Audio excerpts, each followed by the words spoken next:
दोस्तों नमस्कार, स्वागत है आप सभी का। अगर फिर से आई चलते हैं बिहार की ताज़ा खबरों की ओर, लेकिन उससे पहले अगर आपने अभी तक इस चैनल को सब्सक्राइब नहीं किया तो सब्सक्राइब कर लें, जिससे कि आपको बिहार की ताज़ा खबर रोजाना मिलती रहे। पहली और बड़ी खबर, उपेंद्र कुशवाहा पर 20 फरवरी के बाद ही एक्शन होगा। पटना में बुलाई है जेडीयू कार्यकर्ताओं की मीटिंग, इसी के होने का इंतजार कर रही है पार्टी। उपेंद्र कुशवाहा और नीतीश कुमार एक दूसरे के खिलाफ बयानबाजी करते रहे, लेकिन उन पर 20 फरवरी से पहले कोई एक्शन नहीं होने वाला है। कुशवाहा ने 19 और 20 फरवरी को कार्यकर्ताओं को चिंतन शिविर के लिए बुलाया है, लेकिन यह चिंतन शिविर जदयू की आधिकारिक घोषणा के मुताबिक नहीं होगी। जदयू वाला कमान इसी का इंतजार कर रहा। पार्टी इस मौके की तलाश में है कि सिर्फ उपेंद्र कुशवाहा पार्टी की नीतियों के खिलाफ काम करते नजर आ जाएं, और उसके बाद जेडीयू पार्टी को अधिकार प्राप्त हो जाएगा कि उन पर कार्रवाई कर दे। भागलपुर पहुंच रहे आरएसएस प्रमुख को लेकर सुरक्षा व्यवस्था बढ़ाई जा रही है। पुलिस मुख्यालय से डीएम, एसएसपी एवं नवगछिया एसपी को अलर्ट रहने को कहा गया है। दौरे को लेकर आरएसएस प्रमुख पर आतंकी खतरा बताया गया है। इसमें नक्सली एवं पाक समर्थित आईएसआई सहित अन्य आतंकी संगठन से खतरा बताया गया। विशेष रूप से सुरक्षा बढ़ाने को लेकर कहा गया है। इसको लेकर एसएसपी आनंद कुमार ने बताया कि हम लोग सुरक्षा के पुख्ता इंतजाम कर चुके हैं। सीसीटीवी के माध्यम से भी कार्यक्रम स्थल की निगरानी की जाएगी। इसको लेकर एसएसपी ने कुप्पा घाट का निरीक्षण कर लिया है और बताया कि कार्यक्रम में आने वाले सभी लोगों की जांच बारीकी से की जाएगी।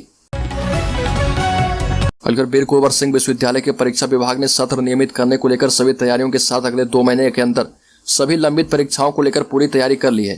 परीक्षा विभाग ने स्नातक पार्ट 2 सत्र 2020-23 के परीक्षा फॉर्म भरने की तिथि जारी कर दी है। विद्यार्थी 20 फरवरी तक अपना ऑनलाइन परीक्षा फॉर्म भर सकते हैं। बांका में परीक्षा केंद्र पर मजिस्ट्रेट के साथ छात्र के द्वारा मारपीट मामले में पुलिस ने कार्रवाई शुरू कर दी है। इस मामले में पुलिस ने आरोपी छात्र के विरुद्ध थाने में एफआईआर दर्ज कर ली है। साथ ही गिरफ्तारी के लिए पुलिस लगातार छापेमारी कर रही है। इसको लेकर एसडीपीओ विपिन बिहारी ने खुद मॉनिटरिंग कर रहे। इस मामले में एक नामजद एवं 1 दर्जन अज्ञात के विरुद्ध केस दर्ज किया गया है। आरोपित छात्र जयपुर ओपी अंतर्गत उच्च विद्यालय जयपुर का छात्र है। छपरा कांड पर सुशील मोदी ने नीतीश तेजस्वी को घेरा। छपरा कांड पर बिहार के पूर्व डिप्टी सीएम सह बीजेपी राज्यसभा सांसद सुशील कुमार मोदी ने सीएम नीतीश कुमार और डिप्टी सीएम तेजस्वी यादव को घेरे हैं और कहा कि राज्य में जातीय और सांप्रदायिक तनाव की बढ़ती घटनाओं पर चिंता व्यक्त की। सुशील मोदी ने कहा कि छपरा में एक युवक की बेरहमी से पीट कर हत्या कर दी गई, लेकिन मुख्य अभियुक्त की गिरफ्तारी नहीं की गई है। पूरे इलाके में भारी तनाव है, बेकसूर लोगों को परेशान किया जा रहा। अपराधियों को पकड़ने के बजाय आम नागरिकों को गिरफ्तार किया जा रहा। आरजेडी पर निशाना साधते हुए सुशील मोदी ने कहा कि बिहार में महागठबंधन की सरकार बनने के बाद राजद समर्थित अपराधियों के हौसले बुलंद हैं। राज्य में आंगनबाड़ी कार्यकर्ताओं एवं सहायिकाओं ने दिखाई ताकत। आपको बता दें कि राज्य में आंगनबाड़ी कार्यकर्ता एवं सहायिका संघ ने सड़क पर उतरकर अपनी ताकत दिखाई है और संघ की महिलाएं धरना स्थल पर ताली थाली बजाकर बजट की प्रतियां जलाएगी। आंगनबाड़ी सहायिकाओं ने सरकार के खिलाफ मोर्चा खोल दिया है। आंगनबाड़ी कार्यकर्ता सहायिका संघ के अनिश्चितकालीन हड़ताल पर चले जाने की संभावना है और गर्भवती, शिशुवती एवं एनीमिक महिलाओं सहित सामान्य बच्चे, कुपोषित बच्चे एवं किशोरी बालिका पर इसका असर पड़ेगा। आंगनबाड़ी कार्यकर्ता सहायिकाओं को शासकीय कर्मचारी घोषित करने की मांग चल रही है। आंगनबाड़ी सहायिकाओं को कार्यकर्ता के रिक्त पद पर 100% एवं कार्यकर्ताओं को सुपरवाइजर पद पर 100% पदोन्नति देकर विभागीय सेवा भर्ती नियम में संशोधन करने की मांग भी चल रही है। बिहार में 7वें चरण की शिक्षक बहाली जल्द, 50% पदों पर सीधी नियुक्ति। प्रशासन को भेजी गई नई रूलबुक। बिहार में सभी तरह के शिक्षकों की नियुक्ति के लिए एक ही प्रकार की रूलबुक बनाई गई है। शिक्षा मंत्री प्रोफेसर चंद्रशेखर ने शिक्षकों की नियुक्ति प्रक्रिया से जुड़ी रूलबुक के विभागीय प्रस्ताव को हरी झंडी दे दी है। प्रस्तावित रूलबुक की खास बात यह होगी कि रिक्त पदों में 50% पद पदोन्नति से भरे जाएंगे। साथ ही प्रस्तावित रूलबुक में अर्जित अवकाश 2 गुना कर दिया गया है। शिक्षा मंत्री की अनुमति के बाद औपचारिक मंजूरी के लिए प्रस्ताव सामान्य प्रशासन, वित्त और विधि विभाग को भेज दिया गया है। उम्मीद जताई जा रही है कि होली से पहले कैबिनेट हर हाल में शिक्षक रूलबुक हरी झंडी दे देगा और जानकारी के मुताबिक रूलबुक में नियुक्तियों और प्रमोशन के अलावा सेवा शर्तों पर विशेष रूप से फोकस किया गया है। राज्य के मध्य विद्यालय में होगी शारीरिक शिक्षा सह स्वास्थ्य अनुदेशक की भर्ती। राज्य में 6020 शारीरिक शिक्षा सह स्वास्थ्य अनुदेशकों की नियुक्ति होगी। राज्य सरकार ने इसकी तैयारी शुरू कर दी है। इसके लिए जिलावार और कोटिवार रिक्तियों की सूची भी बनाई गई है। शीघ्र नियुक्ति की प्रक्रिया आरंभ की जाएगी। पिछले दिनों में 8386 पदों के लिए चयन प्रक्रिया में 3500 अभ्यर्थी सफल घोषित किए गए थे, लेकिन इनमें से मात्र 2366 की नियुक्ति हो सकी थी। 1134 अभ्यर्थी शेष रह गए थे। अगली नियुक्ति प्रक्रिया में अवसर मिलेगा और अब सरकार नए सिरे से शारीरिक शिक्षा सह स्वास्थ्य अनुदेशक की नियुक्ति की योजना पर काम कर रही है। प्रयास यह किया जाएगा कि इस बार सभी जिलों में आवश्यकता के मुताबिक इनका चयन कर नियुक्ति की प्रक्रिया पूरी कर ली जाए और पिछले दिनों प्राथमिक शिक्षा निदेशक के निर्देश पर सभी जिलों में रिक्त पदों की तफ्तीश शुरू की गई थी। बिहार के 2,64,000 शिक्षकों के लिए खुशखबरी है।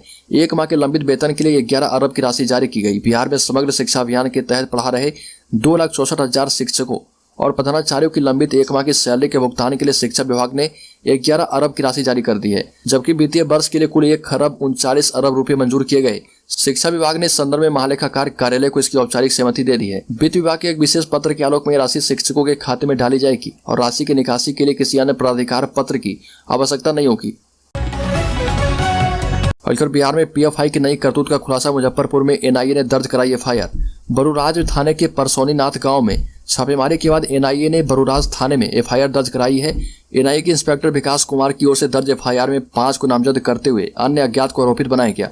आरोप है कि पॉपुलर फ्रंट ऑफ इंडिया पर प्रतिबंध के बावजूद परसौनीनाथ गांव में संगठन से जुड़े आरोपियों ने भर्ती रैली आयोजित की थी। एसएसपी राकेश कुमार ने एफआईआर दर्ज होने की पुष्टि करते हुए छानबीन शुरू किए जाने की जानकारी दी है। एनआईए ने बरूराज थाने में एफआईआर दर्ज कराकर बड़ा खुलासा करते हुए कहा कि मुजफ्फरपुर मोतिहारी जिले में युवाओं को संगठन से जोड़ने के लिए भर्ती रैली कर रहा और संगठन से जुड़े युवाओं को फिजिकल ट्रेनिंग भी दी जा रही है। बीएससीबी ने बदल दिया है बिहार बोर्ड 10वीं की परीक्षाओं का रिपोर्टिंग टाइम। आपको बता दें कि बिहार स्कूल शिक्षा बोर्ड ने 10वीं कक्षा के छात्रों के लिए एग्जाम रिपोर्टिंग टाइम में बदलाव किया है और ये बदलाव 2023 बिहार बोर्ड परीक्षाओं में लागू किया गया है। नए नियम के मुताबिक अब हर स्टूडेंट को परीक्षा शुरू होने से कम 30 मिनट पहले एग्जाम सेंटर पर पहुंचना होगा और पहले 10 मिनट का था, जिसे बढ़ाकर 30 मिनट कर दिया गया है। अब पहली शिफ्ट की परीक्षा के लिए जो सुबह 9:30 बजे से शुरू होगी, छात्रों को एग्जाम सेंटर पर सुबह 9 बजे तक पहुंचना होगा। वहीं दूसरी शिफ्ट के लिए जो कि दोपहर 1:45 पर चालू होगी, उन्हें दोपहर 1:15 पर एग्जाम सेंटर पर पहुंचना होगा। छपरा के मुबारकपुर कांड में 57 लोगों पर एफआईआर। पुलिस ने 12 लोगों को अरेस्ट किया है और ड्रोन से हो रही इलाके की निगरानी। पटना से आई टीम ने दिन भर पूरे इलाके की ड्रोन से निगरानी की। वहीं पूरे मुबारकपुर पंचायत में 12 वीडियोग्राफर पल की गतिविधियों पर नजर बनाए हैं। जब भी बाहर से कोई गांव में आ रहा तो उससे पूछताछ की जा रही है। वहीं उचित कारण बताने के बाद वेरिफिकेशन कराने के बाद ही भेजा जा रहा। वहीं आवश्यक सामग्रियों की खरीदारी के लिए गांव से बाहर जाने वाले लोगों को भी कड़ी पूछताछ से गुजरना पड़ रहा। सोशल मीडिया पर रोक लगने एवं इंटरनेट के बंद हो जाने से उग्र पोस्ट डालने वालों के मंसूबे कामयाब नहीं हो पा रहे। वहीं साइबर सेल भी लगातार पहले के डाले गए पोस्ट पर निगरानी रखते हुए उसे डालने वाले लोगों को चिन्हित कर कार्रवाई में जुटी है। एसपी ने बताया कि आरोपित मुखिया पति विजय यादव के घर की कुर्की कराने के लिए तैयारी की जा रही है और इसके लिए अभियुक्त के विरुद्ध न्यायालय से गिरफ्तारी वारंट प्राप्त कर लिया गया है। फरार होने की स्थिति में यदि सरेंडर नहीं करता है तो 1 से 2 दिनों के अंदर कुर्की जब्ती की कार्रवाई कर ली जाएगी।